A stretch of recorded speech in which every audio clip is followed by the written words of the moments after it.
Hello everyone and welcome to another video. I hope that you all had a really nice long weekend this past weekend and that you got to do some sewing, some knitting, just general relaxing. Hopefully you're feeling refreshed and hopefully you're having beautiful weather like we have been. Over the weekend, I had the opportunity to do some sewing. My parents took my kids for an afternoon, so thanks so much, Mom and Dad. And I got to spend a good, several hours, a good half day just sewing, which doesn't happen very often. And it always feels like a treat when I do get to really just lock in and work on a project for an extended amount of time. And I actually managed to get 2 projects completely done from start to finish. The first one I am wearing, this is the Indigo Indigo workshop jacket. As you can see, I've chosen to make the view without the collar, but basically it's a chore jacket, a chore coat. It's very emblematic of the French, blue chore coats that are, very popular to buy vintage or modern reproductions of.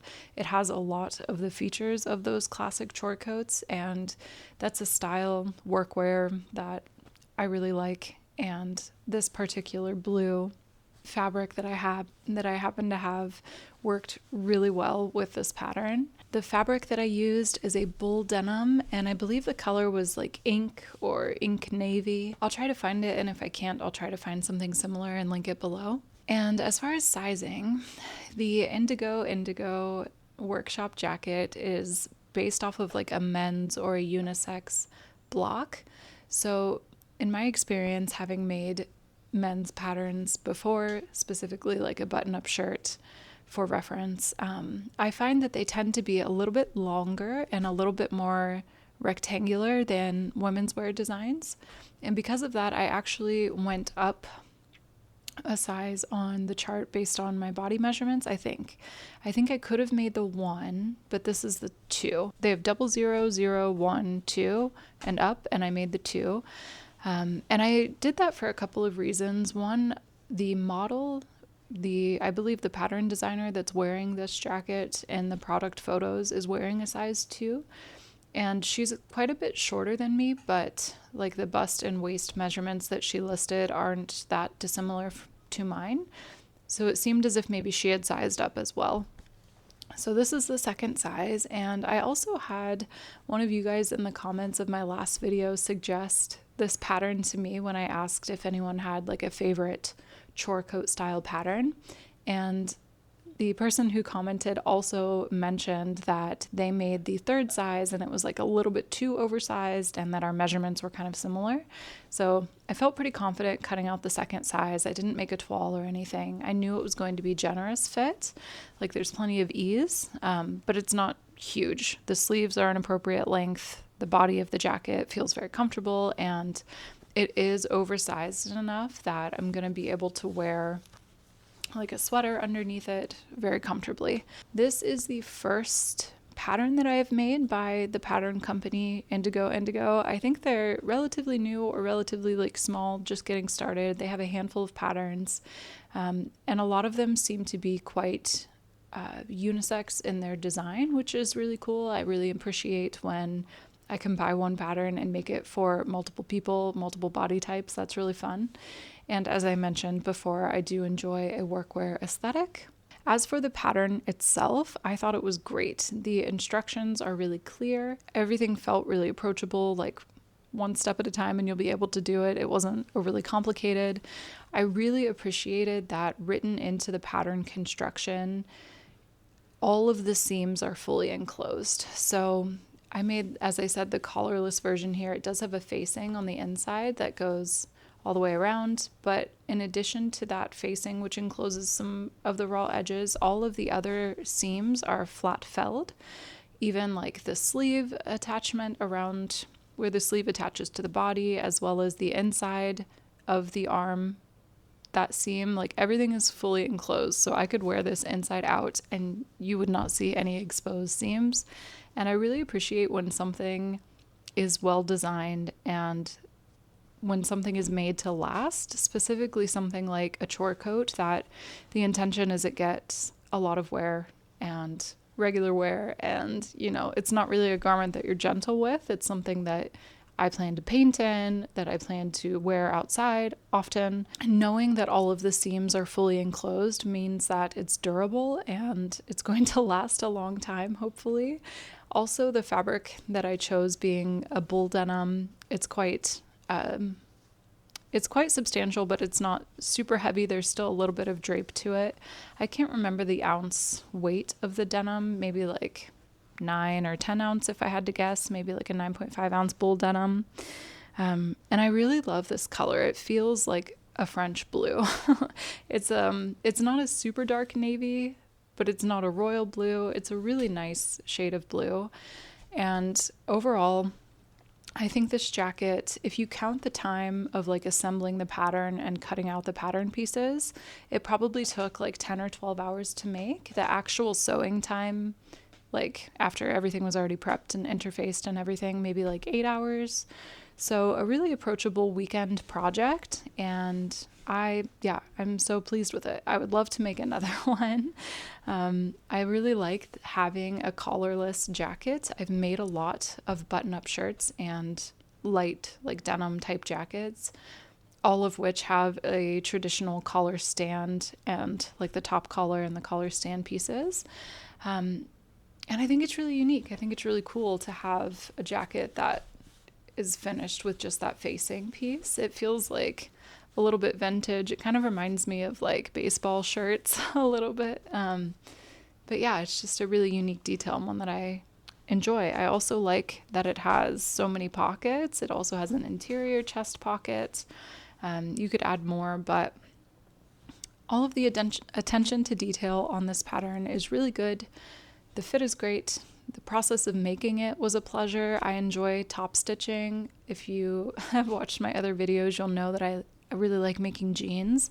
And so making a jacket that has a lot of flat felled seams and top stitching is something that I really like doing.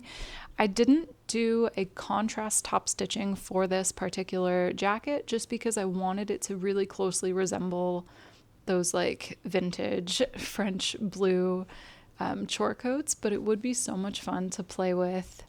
Maybe if you had like a darker denim, doing a contrast top stitching thread would be really fun.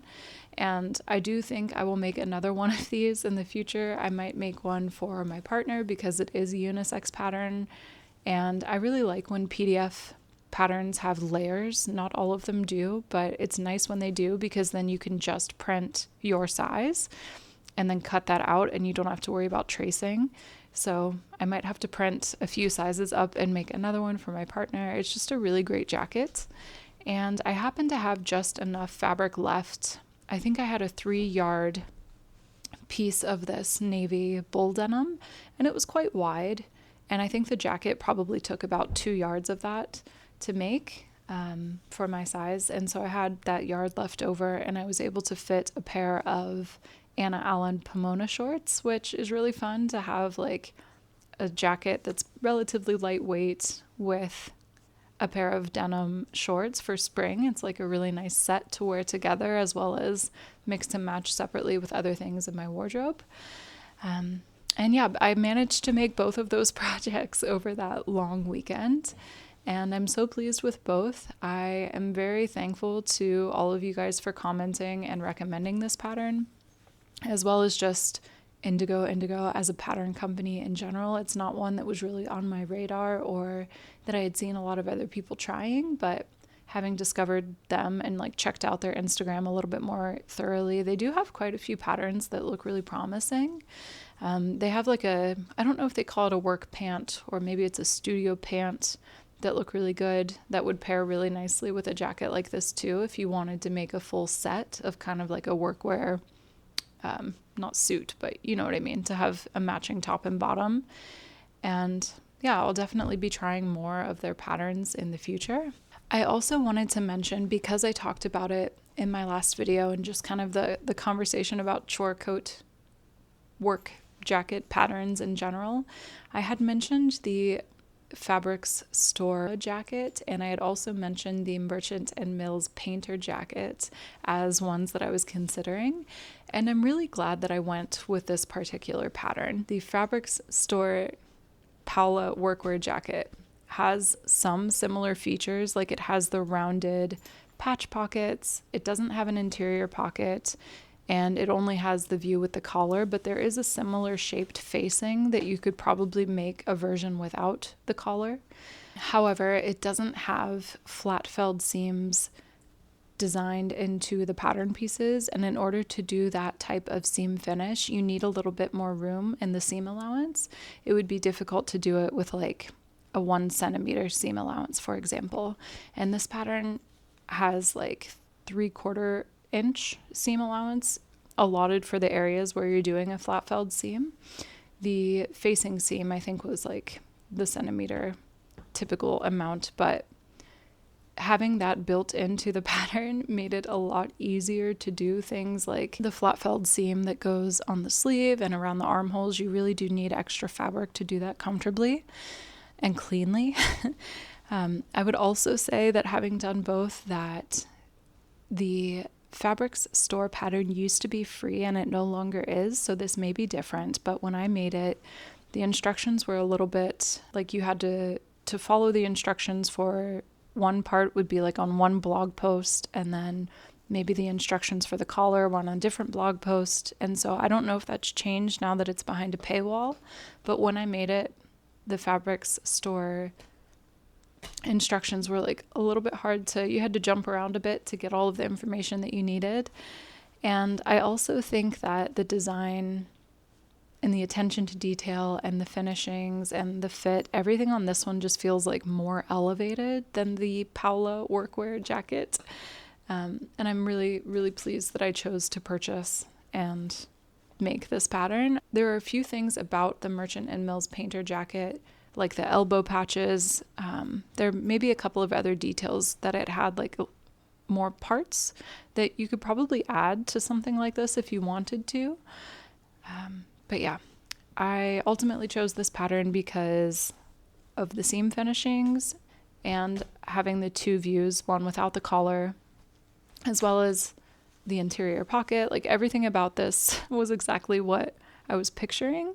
And I'm very thankful to have found a new to me pattern company that I can explore some more of their sewing patterns too. And I think this is going to work really well as a layering piece because it doesn't have that collar. It's going to be a little bit easier to put things on top of and underneath it in a way that sometimes a jacket with a collar isn't as versatile. And I also don't have anything like this in my wardrobe, so I knew it was going to be a good, valuable addition for springtime, even into summertime, honestly, because it's not a super heavy jacket. You probably could insert a lining if you wanted it to be a bit heavier, but I do think it works really well as a light chore coat. I think I've shared all of my thoughts about this pattern. Let me know if there's anything that I didn't touch on, if you have any questions about this jacket pattern or construction or sizing or anything, and I'll try to answer those in the comments. And I think that's going to be it for this week. I hope you guys are all doing really well. Please, as always, let me know what you're sewing and knitting this week, and I will chat with you in the next one very soon. Bye.